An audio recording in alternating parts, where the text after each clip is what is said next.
రెడ్డి గారు మరొకసారి మీ వద్దకు వస్తాను. ఇప్పుడు ఒకసారి నజీర్ గారు ఉన్నారు. Nazeer Telangana aided teachers union కు నాయకులైనటువంటి నజీర్ గారి దగ్గరికి వెళ్దాం.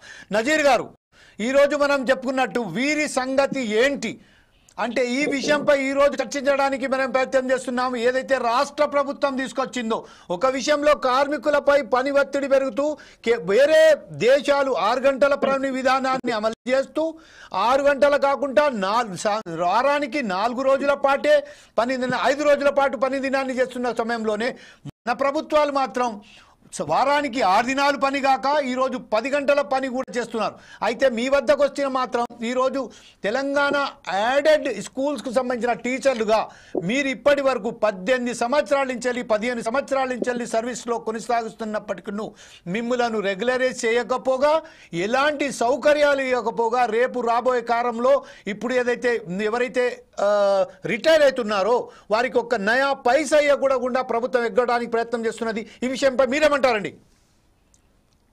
సార్ మాకు ఇచ్చిన నజీర్ గారు, ఫస్ట్ ఆఫ్ ఆల్ మీరు ఇంట్రడ్యూస్ చేసుకోండి సార్, ఎందుకంటే ఈరోజు కొత్తగా వచ్చారు కాబట్టి యాడెడ్ టీచర్స్ కు సంబంధించిన ఈరోజు కొంచెం ఒకసారి చెప్పండి సార్ అందరికి. నా పేరు నజీరుద్దీన్, రాష్ట్ర వర్కింగ్ ప్రెసిడెంట్, ఎయిడెడ్ స్కూల్ కి అధ్యక్షుని సార్. ఇది వెరీ గుడ్. మాది ప్రధానమైన సమస్య ఏంటంటే జీతాలు మేజర్ ప్రాబ్లం ఉంది, సకాలంలో ఇస్తలేరు. మాకు ప్రజెంట్ గా 33 జిల్లాలో ఉన్న సభ్యులు ఎంతమంది అంటే అందరు రిటైర్డ్ గా మెలిగింది 1510 మంది ఉన్నారు సార్ ఇప్పుడు రాష్ట్రంలో. అయితే వీళ్లకు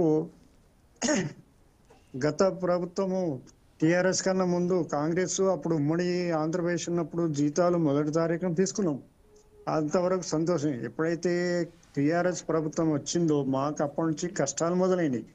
అయితే తర్వాత సమస్య ఏమైందంటే మాకు ప్రమోషన్లు లేవు. ప్రమోషన్లు మాకు 2012 వరకు ఇచ్చిండ్రు, ఆ తర్వాత పదోన్నతులు లేవు. రెండో పాయింట్ ఏంటంటే కారుణ్య నియామకాలు జీవో ఇచ్చిండ్రు, 113 జీవో, తర్వాత జీవో నంబర్ 5 ఇచ్చిండ్రు. దానిలో ఎయిడెడ్ పాఠశాలలు, గవర్నమెంట్ పాఠశాలలు, జిల్లా పరిషత్ అందరికీ సమానంగా నియామకం జరుగుతుంది. కానీ అధికారికంగా మౌఖికంగా మాకు నిలుపుదల చేస్తున్నారు. తర్వాత ఏ ఆఫీసర్కి వెళ్ళినా ఏం చేస్తున్నారంటే మీకు బ్యాన్ వచ్చింది, 2004లో బ్యాన్ వస్తే ఇప్పటి వరకు ఆ బ్యాన్ కొనసాగిస్తున్నారు.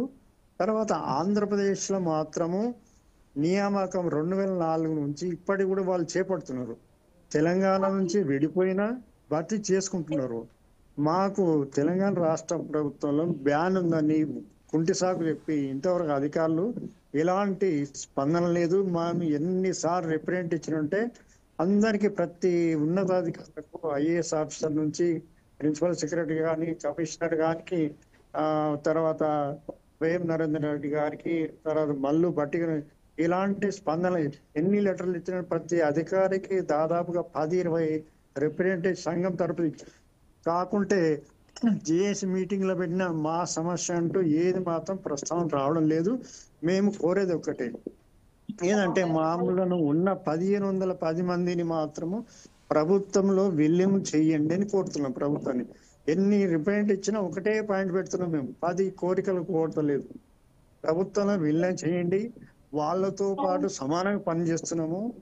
ప్రభుత్వ ఉపాధ్యాయులతో సమానం పనిచేస్తాం. కొన్ని స్కూల్ కొలాప్స్ అయినాయి, వాళ్ళని తీసుకెళ్లి డిప్యుటేషన్ పెట్టి ప్రభుత్వ ఉపాధ్యాయులు, ప్రధాన ఉపాధ్యాయులు, మా ఉపాధ్యాయులను అన్ని రకాలుగా వేధింపులు గురి చేస్తున్నారు. వాళ్ళు ఎస్కేప్ అయ్యి వీళ్ళకు ఎక్కువగా పని భారం కల్పించి తప్పించుకొని మార్గం చేస్తున్నారు. ప్రధాన ఉపాధ్యాయులు మా వాళ్ళకు సెలవులు సరిగా ఇవ్వడం లేదు, పని ఒత్తిడి ఎక్కువ పెట్టిండ్రు.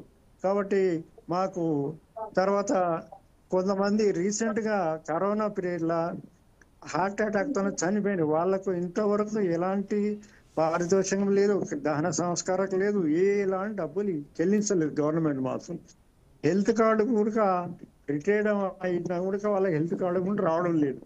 ఇన్ని ఇబ్బందులు ఉన్నాయి. కాబట్టి మేము కోరేది ఒకటే, మా ఉపాధ్యాయులను అందరినీ, ప్రతి ఉపాధ్యాయుని ప్రభుత్వం విలీనం చేసి మమ్మల్ని ఆదుకోవాలని మీ ద్వారా ముఖ్యమంత్రి దృష్టికి తీసుకెళ్లాలని కోరుతున్నాం.